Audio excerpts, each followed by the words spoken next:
Have you just tried to open up a game or a program and something like this showed up?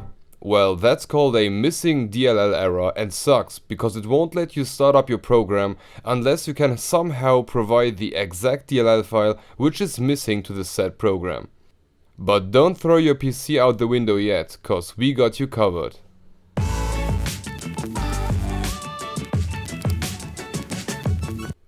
Before we start with the solution, we wanted to give you a short introduction into the problem itself.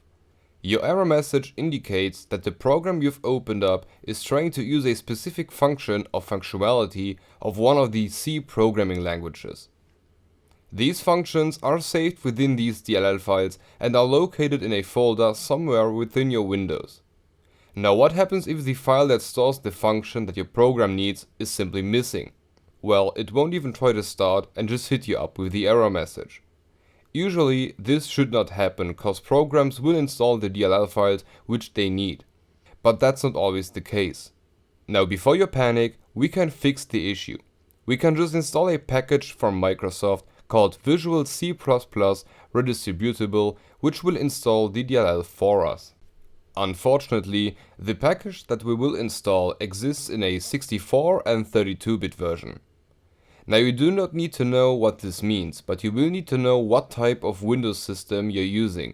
To find that information, just right-click on your Windows symbol in the taskbar and choose System. Now in this window, search for the line saying System Type and look for the number right next to bit. Just keep in mind if the text is saying 32 or 64-bit. We will need that information in a minute. So now we can download the package. For that, just head over to our website. The link is in the description and in the I symbol in the upper right corner. Here, just scroll a bit down to the download section where you need to choose according to your system. If you have a 32-bit Windows, download the 32-bit file, and if you have a 64-bit Windows, download the 64-bit file. So now we can open up the installer, check the mark next to I agree, and click on install and wait until the installation is finished. But in order to be sure that the DLL file will be loaded as it should, just restart your PC, just in case. After the restart of your operating system, you should be able to play the game or use the program that you wanted to play or use. But in some cases, the program just doesn't want to recognize the DLL. For this case, we got you covered with a second method which should cover your issue and make your machine run as you want it to.